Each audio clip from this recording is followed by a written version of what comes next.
वो सफेद लुंगी पहन करके सामने से आ रहा था, तो उसने अंदर चड्डी नहीं पहनी हुई थी और वो धूप से चला आ रहा था, तो मतलब so hey guys, welcome back to our channel. कैसे हो आप सभी लोग? आई होप आप सभी लोग ठीक होंगे। सो गाइस, आप सभी का स्वागत है मैक्स सुदीप ऑफिशियल में। सो गाइस, आज का जो टॉपिक होने वाला है हमारा, जैसे कि आप लोगों ने थंबनेल में और टाइटल में देख ही लिया होगा कि आज हम किस टॉपिक के ऊपर बात करने वाले हैं। गाइस, नाज़िया इलाही खान को कौन नहीं जानता, तो नाज़िया इलाही खान एक्सपोज करने वाली है जो मदरसे चल रहे हैं, जो इलीगल मदरसे हो रहे हैं, और उसके बाद में उनके अंदर क्या क्या चीज़ें ट्रेनिंग दे रहे हैं और क्या किस तरह से मदरसे चल रहे हैं। तो आज इस वीडियो के अंदर हम सारी बातें करने वाले हैं। तो सबसे पहले हम लोग आपके साथ में एक छोटा सा क्लिप शेयर करेंगे, उसके बाद में हम लोग बढ़ेंगे आगे, और आप लोग भी अपनी कमेंट सेक्शन में राय ज़रूर देना कि आप लोग क्या लगता है कि इंडिया के अंदर जो इलीगल मदरसे चल रहे हैं, तो उन लोगों क्या ऊपर आप लोगों के क्या ओपिनियन है। तो वीडियो को स्टार्ट करते हैं। वो सफेद लुंगी पहन करके सामने से आ रहा था, तो उसने अंदर चड्डी नहीं पहनी हुई थी और वो धूप से चला आ रहा था, तो मतलब अच्छी बात है ना, हवा वो लग रही थी। आपको क्या मसला है? पाकिस्तान एक ऐसा देश है जो बेगानी शादी में अब्दुल्ला दीवाना होता ही है। आप सीए पर छाती पीटते हैं, लेकिन आप अफगानियों को 40 साल से आपने सिटीजन नहीं दे करके रखा है।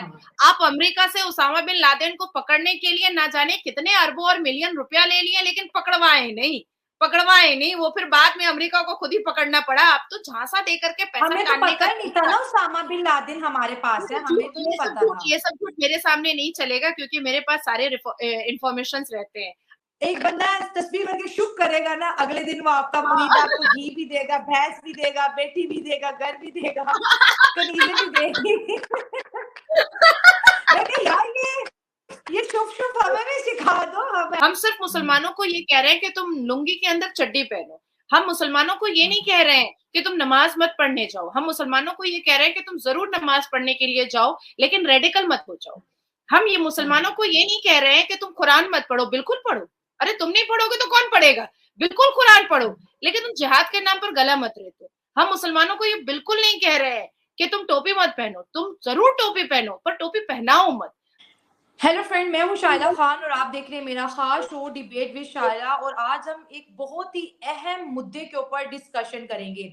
भारत के अंदर इलेक्शन का दौर है और हर पॉलिटिकल पार्टी जो है इस वक्त इलेक्शन को विन करने के मूड में नजर आ रही है। लेकिन अगर हम बीजेपी की बात करें, करंट गवर्नमेंट की बात करें, तो कोर्ट की तरफ से, भारत की कोर्ट की तरफ से ऐलान ये किया गया है कि बहुत सी बड़ी बड़ी स्टेट्स के अंदर मदरसा को बैन कर दिया जाएगा। और ये जो इंडिया का डिसीजन है इलेक्शन से बहुत बहुत करीब करके उन्होंने जो है ये डिसीजन लिया है। एजुकेशन को प्रमोट करना बहुत अच्छी बात है, लेकिन मदरसा को बैन करना, क्योंकि जैसे कि हम सब जानते हैं कि मदरसा के अंदर इस्लामिक एजुकेशन है। कुछ लोगों का, ये कुछ मुसलमानों का माइंडसेट ये है कि दुनिया की तालीम से बेहतर जो है इस्लामिक तालीम है और हम अपने बच्चों को मदरसा भेजेंगे।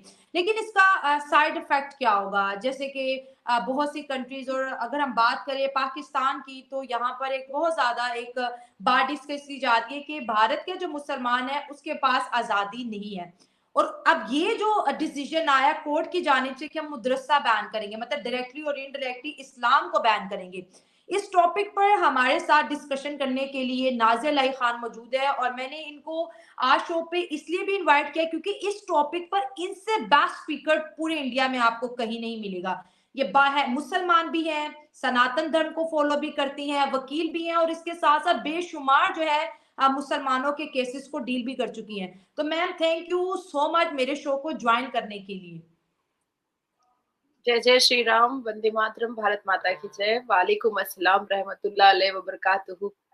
Thank you ma'am. ये जो फैसला आया है, जैसे मैंने इंट्रो भी किया कि भारत के अंदर अब बड़ी बड़ी स्टेट्स में जो है मदरसा को बैन किया जाएगा। अब इसमें जो ज्यादातर हाईलाइट हो रहा है वो उत्तर प्रदेश हो रहा है, क्योंकि वहां से योगी आदित्यनाथ डील करते हैं। उत्तर प्रदेश में मुसलमानों की पॉपुलेशन भी बहुत ज्यादा है।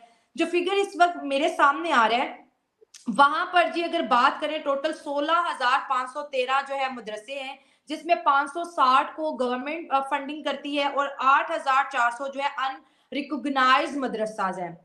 अब ये इतना बड़ा जो चेंज है एकदम इलेक्शन से पहले, इसके ऊपर आपकी राय जानेंगे कि ये कैसा फैसला है और ये क्यों लिया गया? देश की तरक्की का फैसला है शैला। अच्छा, इलाहाबाद, पहले मैं आपको डिटेल्स दे देती हूँ। इलाहाबाद हाई कोर्ट ने कहा है कि मदरसा act, because my country is not an Islamic country ना, my country okay, is a constitutional country. आपका जो देश है वो इस्लामिक देश है। बिल्कुल। मेरा देश जो है, मेरा देश इस्लामिक नहीं है, मेरा देश संवैधानिक देश है। ठीक है। ठीक है। आपके देश में अगर मदरसा बंद करवाया जाता है तो ये बहुत बड़ी बात है कि भाई इस्लामिक हम्म देश में मदरसा कैसे बंद हो जाएगा। पर हमारे हम्म संवैधानिक देश में अगर मदरसा है और मदरसा एक्ट है तो वो क्यों है? उसके तो हम्म रहने की कोई वजह ही नहीं है ना। तो हम्म 2004 से ही ये मदरसा एजुकेशन एक्ट यूपी में चल रहा था। यूपी बोर्ड की, उत्तर प्रदेश बोर्ड ऑफ मदरसा एजुकेशन एक्ट 2004 से चल रहा था, जिसको अनकॉन्स्टिट्यूशनल करार दिया गया है। और ये किसी ठीक हो गया। पॉलिटिकल पार्टी ने नहीं दिया है, किसी एक स्पेसिफिक सियासतदान ने नहीं दिया है, या योगी आदित्यनाथ जी ने नहीं दिया है, ये इलाहाबाद हाई कोर्ट ने दिया है। और हमारे ठीक यहाँ, है। हमारे भारत में कोर्ट एक अलग बॉडी है। ईडी, सीबीआई, पुलिस, ये सारी चीजें एक अलग अलग बॉडी है। इनकम टैक्स डिपार्टमेंट एक अलग बॉडी है। ये कोई एक दूसरे से जुड़ा हुआ नहीं है, बिल्कुल भी नहीं। अगर मान लीजिए कि कोई व्यक्ति मर्डर कर रहा है तो वो पुलिस काम करेगी। कोई व्यक्ति जनता का पैसा मार कर बैठा है तो वो ईडी काम करेगी। कोई व्यक्ति, किसी व्यक्ति ने कुछ बुरा किया है, तो स्कैम किया है, कोई घपला किया है, फ्रॉड किया है, तो वो सीबीआई काम करेगा। तो हर एक का अपना अलग अलग इंडिविजुअल वर्क है जो अपना अपना कर रहे हैं। इसमें इसको जोड़ने की जरूरत नहीं है कि योगी आदित्यनाथ जी ने बंद करवा दिया। नहीं नहीं, उन्होंने नहीं बंद करवाया है। कई जमाने से ये केस चल रहा था और इस केस का रिपार्केशन जो है, इस केस का जजमेंट जो है वो अब आया। अब इसी पर आप देखिए ना, अब क्या भारत को दोबारा बुरहान चाहिए? नहीं चाहिए। भारत को दोबारा अफजल गुरु चाहिए? नहीं चाहिए। भारत को पार्लियामेंट पे अटैक करने वाला मुसलमान तो नहीं चाहिए। अब भारत को याकूब मेमन चाहिए क्या दोबारा? नहीं चाहिए। अब भारत को मतलब ऐसे लोग चाहिए जो रेडिकलाइज हो? नहीं चाहिए, हमें नहीं चाहिए भाई, हम सुकून से रहना चाहते हैं। मैं आपको याद दिलाती चलूं कि जब 2019 में जब आर्टिकल 370 हटने वाला था, तो उसको हटाने से पहले उन सारे रेडिकलाइज मुसलमान धर्म गुरुओं को अरेस्ट करना पड़ा था, जो बच्चों के हाथ में पैसे का एनवेलप दे करके पत्थर देते थे, जो बच्चों को पत्थरबाज बनाते थे, जो बच्चों से बम फेंकवाते थे, जो बच्चों से आतंक मचवाते थे। आज देखिए वही कश्मीर, उन्हीं बच्चों के हाथ में तिरंगा झंडा पाया जाता है। आज भी तो वही कश्मीर है। Shaila, I am not a political person and I don't want to be a political person. I am a mother. I am a woman. I am a well qualified, educated woman. I am such a very renowned and vocal voice in entire world. पूरी दुनिया मुझे सुनती है, पूरी दुनिया मुझे सुनना पसंद करती है। लेकिन कहीं ना कहीं मेरे अंदर भी तो माँ है ना। और मुझे ऐसा लगता है कि आज अगर मुसलमान भारत का खड़ा होकर के ये कह रहा है कि मदरसा रहना चाहिए, तो इसका मतलब है कि हर वो मुसलमान माँ बाप फेलियर हो रहे हैं जो मदरसे का सपोर्ट कर रहे हैं। मैं एक मुसलमान औरत होने के नाते, क्या ये मेरी जिम्मेदारी नहीं है कि मैं अपने बच्चे को दीनी तालीम खुद दूं, अपने घर में दूं? क्या मेरे अंदर इतनी काबिलियत नहीं है कि अल्लाह एक है, पाक और बेऐब है, ये मैं खुद बताऊं अपने बच्चे को? अगर अल कुरान की तालीम मैं अपने बच्चे को घर में नहीं दे पाई तो फिर क्या फायदा है? देखिए, देश तरक्की करना चाहता है, देश का विजन और फोकस है कि सारे लोग शिक्षित हो जाएं, और जब शिक्षित हो जाते हैं तो उनके पास नौकरी की कमी नहीं होती है, बिल्कुल भी कमी नहीं होती है। अब आप सोचो, आपके पाकिस्तान में लोग भूखे मर रहे हैं, लोगों के पास खाने को नहीं है। ऐसे रमजान में महंगाई बढ़ गई है और इतनी बढ़ चुकी है कि गरीब आदमी तो जिंदा नहीं रह पा रहा है। एक खजूर और पानी पर भी मतलब अफ्तार कर रहे हैं वो, एक खजूर और पानी पर। काफी लोगों से पता चलता रहता है, काफी न्यूज में पता चलता रहता है कि महंगाई, इन्फ्लेशन जो है वो आपके पाकिस्तान में, आपके देश में आसमान को छू रही है, आग लग चुका है बाजार में।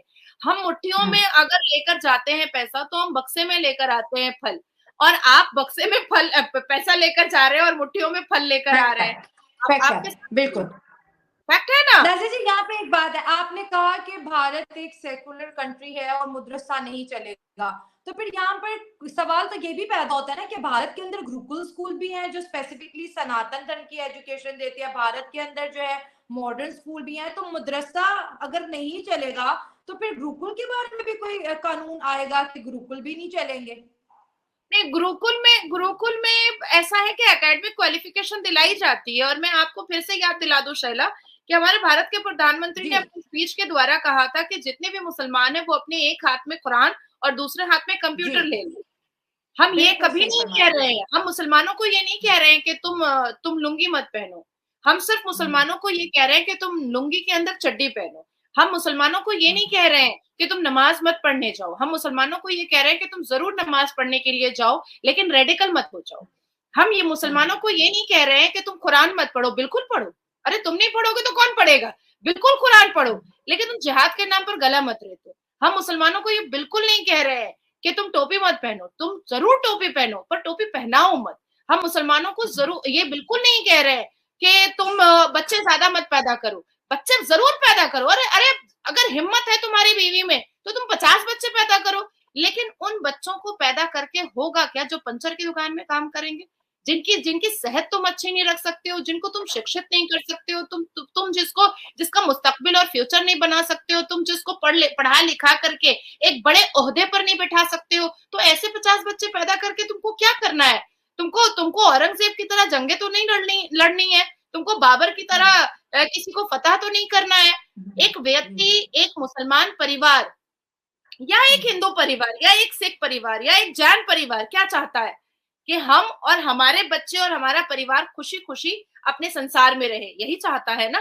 बिल्कुल यही चाहता है। तो बहुत सी ऐसी चीजें जिसको मिसगाइड करने के लिए बहुत सारी बातें बोली जाती हैं। देखो शैला, मैं प्रैक्टिकली हजारों लाखों मुसलमान बेटियों के साथ मिलती हूँ, and they are like frustrated with this idiotic rituals. कई बेटियां तो ऐसी होती है जो बोलती है कि अब्बा जो है ना वो मेरे लिए शौहर नहीं, अपने लिए दोस्त ढूंढे हैं। इतना उम्र दराज होता है। तो तुम जो मुसलमान मदरसे के लिए लड़ रहे हैं, क्यों वो मुसलमान ये नहीं कह रहे हैं कि हम दीनी तालीम भी पढ़ाएंगे और साथ साथ हम दुनियावी तालीम भी पढ़ाएंगे? तो भारत के प्रधानमंत्री कोई ऐसा सिस्टम निकालिए कि हमारे स्कूल में हम एजुकेशन एकेडमिक क्वालिफिकेशन भी दे और हम दीनी तालीम भी पढ़ाए। अब देखिए, सो गाइस, देखा आप लोगों ने कि आप लोग भी अब कमेंट सेक्शन में ज़रूर बताना कि आप लोगों की क्या राय है इसके ऊपर, क्योंकि हम लोगों को तो वीडियो देख के बहुत अच्छा लगा। और जो भी यहाँ पे नाज़िया इलाही खान ने बताया ना, तो बहुत एक्यूरेट पॉइंट्स रखे उन्होंने, जो भी है ना लॉजिक वाले पॉइंट रखे। हाँ, कोई भी इस तरह की बातें नहीं करी उन्होंने। थ्योरेटिकल जो प्रैक्टिकल चीज़ें हैं ना, जो लोगों को दिखती नहीं है, लोग चश्मा पहन के बैठे हुए हैं, वो चीज़ें यहाँ पे बात नहीं करी उन्होंने। जो रियलिटी लोगों को देखनी चाहिए वो बात यहाँ पे करी उन्होंने। और हेड्स ऑफ है नाज़िया इलाही खान को कि इतना अच्छा काम कर रहे हैं वो। और आप लोग भी अपनी कमेंट सेक्शन में राय जरूर बताना। हाँ, तो मिलते हैं आपको नेक्स्ट वीडियो में। तब तक के लिए आप लोग अपना ध्यान रखिएगा। Bye bye.